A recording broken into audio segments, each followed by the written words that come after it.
मूसा नदी में एक खातून के सर मिलने की सनसनीखेज वारदात। वाकई को सिटी पुलिस ने किया है हल। मर्डर कर देने के मामले में मुलविस मकतूला खातून वाई अनुराधा रेड्डी के पैरामोर को किया है गिरफ्तार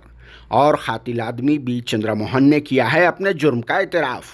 जी हां, ये खबर है 17 मई चारशंबे के सुबह की, जहां अफजल नगर कम्युनिटी हॉल के करीब मूसा नदी में से एक खातून का सर बरामद हुआ था, जिसके बाद मलकपेट पुलिस स्टेशन की टीम ने इस सेंसेशनल केस की तहकीकात का आगाज़ किया तो मरने वाली इस खातून की वाई अनुराधा रेड्डी की हैसियत से शिनाख्त हुई और वो चैतन्यापुरी दिलसुख नगर में रहते हुए फाइनेंस पर रकम देने का कारोबार किया कर रही थी। हालांकि मकतूला खातून वाई अनुराधा रेड्डी का असल घर आरटीसी क्रॉस रोड पर मौजूदा टीआरटी क्वार्टर होता है और वो एक बेवा बताई जाती है जिसकी उम्र तकरीबन 55 साल की थी। मगर पिछले कुछ सालों से मकतूला खातून अनुराधा रेड्डी के एक 47 साल उम्र वाले आदमी यानी एक्यूज्ड पर्सन बी चंद्रमोहन से नाजायज़ ताल्लुकात कायम हो गए और चंद्रमोहन स्टॉक मार्केट में ऑनलाइन काम किया करता है, जो अपनी कीप अनुराधा के घर में ग्राउंड फ्लोर पर ही रहा करता था। चंद्रमोहन ने कुछ टाइम पहले अपनी कीप अनुराधा से 7 लाख रुपए की भारी रकम को खर्दे के तौर पर हासिल किया था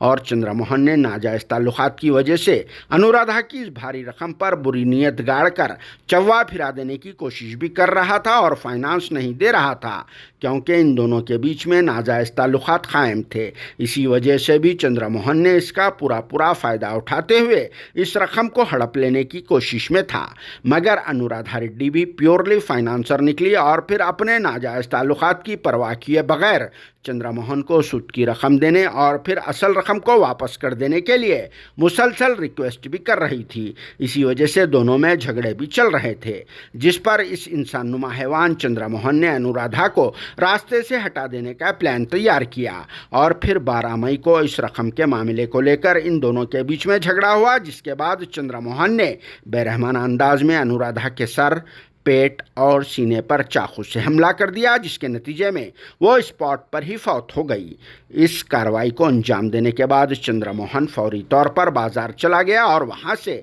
पत्थरे काटने वाली एक छोटी सी मशीन खरीद लाया और फिर इसके ज़रिए इसने आखिरी गिरा हुआ काम करते हुए अनुराधा रेड्डी का सर धड़ से अलग कर दिया और फिर पैरों के अलावा हाथों को काटकर कुछ हिस्सों को फ्रिज में और कुछ हिस्सों को सूटकेस में रख दिया और सर को तो मूसा नदी में फेंक दिया गया। जबकि दूसरी जानिब चंद्रमोहन ने मार्केट से परफ्यूम्स, अतर, अगरबत्तियां, कापूरम, डेटॉल, फिनाइल वगैरह लाकर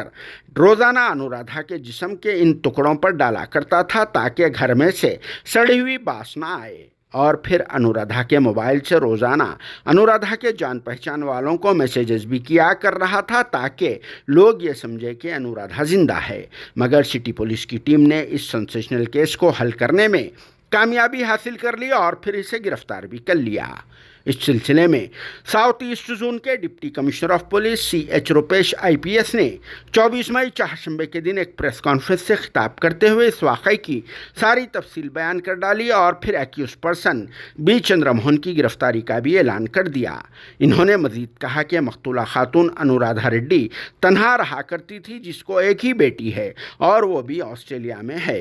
अनुराधा फाइनेंस का कारोबार करने से पहले किसी एक अस्पताल में नर्स की हैसियत से ड्यूटी अंजाम दिया करती थी। मगर अब सवाल ये पैदा होता है कि चंद्रमोहन एक क्रिमिनल से भी ज़्यादा डेंजर निकला, जिसने फुल टू प्लानिंग से अनुराधा को ठिकाने लगा दिया। जिसके साथ क्या सलूक करना चाहिए, कमेंट बॉक्स में आप लोग ज़रूर जवाब देना।